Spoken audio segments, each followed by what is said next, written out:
আসসালামু আলাইকুম। নিনাজ কিচেনে আপনাদের স্বাগত জানাচ্ছি।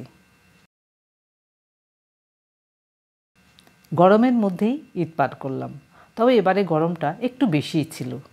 যা হোক, ভালোভাবে ঈদ উদযাপন করেছি আমরা সবাই। কোরবানির ঈদ মানে মাংস রান্না বেশি, না খেতে চাইলেও খাওয়া হচ্ছে। এখন আর মাংস খেতে ইচ্ছে হচ্ছে না আমাদের, তাই একটি ভর্তার রেসিপি নিয়ে চলে এলাম আপনাদের মাঝে। আসুন দেখি কি মজার ভর্তা তৈরি করব। এখন কাঁঠাল পাওয়া যাচ্ছে বাজারে। কাঁঠালের চাইতে কাঁঠালের বিচি খেতে আমরা অনেকেই বেশি পছন্দ করি। হ্যাঁ বন্ধুরা, আজ আমি তৈরি করব কাঁঠালের বিচি ভর্তা। এই কথা শুনে হয়তো অনেকেই চলে যাবেন, আমি বলবো পুরোটা দেখুন। এই ভর্তাটি হবে অন্যরকম, খেতে হবে অসাধারণ। আমি আগে থেকেই কাঁঠাল বিচির খোসা ছাড়িয়ে সেদ্ধ করে রেখেছি সময় বাঁচানোর জন্য। খোসা ছাড়িয়ে সেদ্ধ করার পর 1 কাপ হয়েছে। সাধারণত পেঁয়াজ, মরিচ, রসুন এগুলো দিয়েই ভর্তা তৈরি করা হয়। কোনটি কিভাবে ব্যবহার করে ভর্তা তৈরি হবে দেখতে থাকুন। ভর্তার জন্য দেশি বড় রসুন নিয়েছি, কোষগুলো খুলে নিচ্ছি। কিছুটা রেখে দিলাম। রসুনের খোসা কিছুটা ছাড়িয়ে নিচ্ছি। একটি খোসা সহ রসুন নিয়েছি 12 কোষ। ভর্তা মানে সরিষার তেল, অল্প তেল দিলাম পাত্রে। এর মধ্যে দিচ্ছি সেদ্ধ করা কাঁঠাল বিচি। খুব বেশি সময় নিয়ে ভাজতে হবে না, ভেতরে নরম ভাব কমে যাবে। তেল দিয়ে ভেজে নেওয়ার কারণ হচ্ছে ভর্তার ঘ্রাণ হবে সুন্দর। 2-3 মিনিটের মতো ভেজে নিলাম, চুলার আঁচ মাঝামাঝি চেয়েও কমিয়ে। নামিয়ে নিচ্ছি এবার। আবারও তেল দিলাম 2 চা চামচ। দিলাম রসুনের কোষগুলো। রসুন ভাজা হতে একটু সময় বেশি লাগে, তাই আগে দিলাম। রসুন ধুয়ে পানি শুকিয়ে নিয়েছি। 1 মিনিটের মতো ভেজে নিলাম। এর মধ্যে দিচ্ছি পেঁয়াজ কুচি 1/4 কাপ। পেঁয়াজ কুচিও নেড়েচেড়ে মিশিয়ে দিলাম। দিচ্ছি 2টি কাঁচামরিচ, মাঝে ভেঙে দিয়েছি। ভেঙে না দিলে ফুটতো বেশি, তাই ভেঙে দিয়েছি। আরও 3টি দিলাম শুকনা মরিচ। এবার সব মিলিয়ে ভেজে নিচ্ছি, চুলার আঁচ কমিয়ে। 2-3 মিনিট ভাজা হয়েছে। এগুলো খুব বেশি কড়া করে ভাজতে হবে না। ঘ্রাণ বের হতে শুরু করেছে, নামিয়ে নিচ্ছি।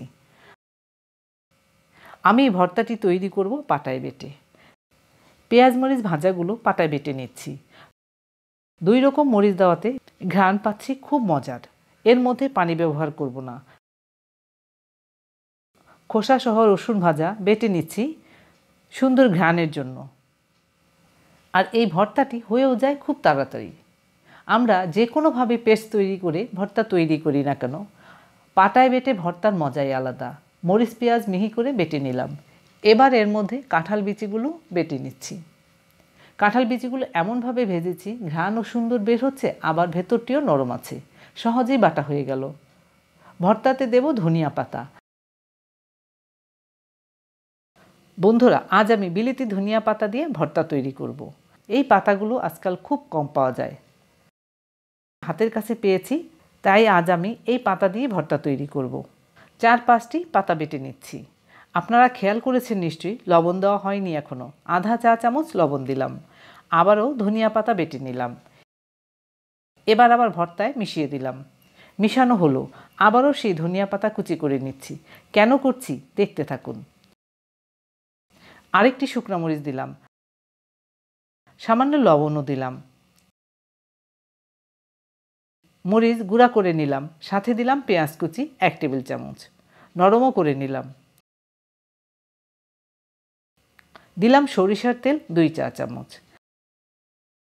তেল মিশানোর সাথে সাথে ঘ্রাণ আরও বেড়ে গেল। এবার আবার কাঁঠালের বিচির সাথে মেশাচ্ছি। বন্ধুরা, আমি কোনো ধরনের পানি ব্যবহার করিনি।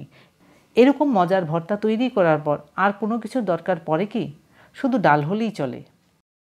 ইচ্ছে হলে সাথে লেবু নিতে পারেন, ভালো লাগবে। এই ভর্তাটি তৈরি করে দেখুন, মাংস আর কেউ খাবে না, তখন এই ভর্তা দিয়েই ভাত খাবে। তবে ভাত একটু বেশিই খাবে। তো বন্ধুরা, আজ বিদায় নিচ্ছি। আবার দেখা হবে নতুন কোনো রেসিপি নিয়ে। ধন্যবাদ সবাইকে আমার ভিডিওটি দেখার জন্য।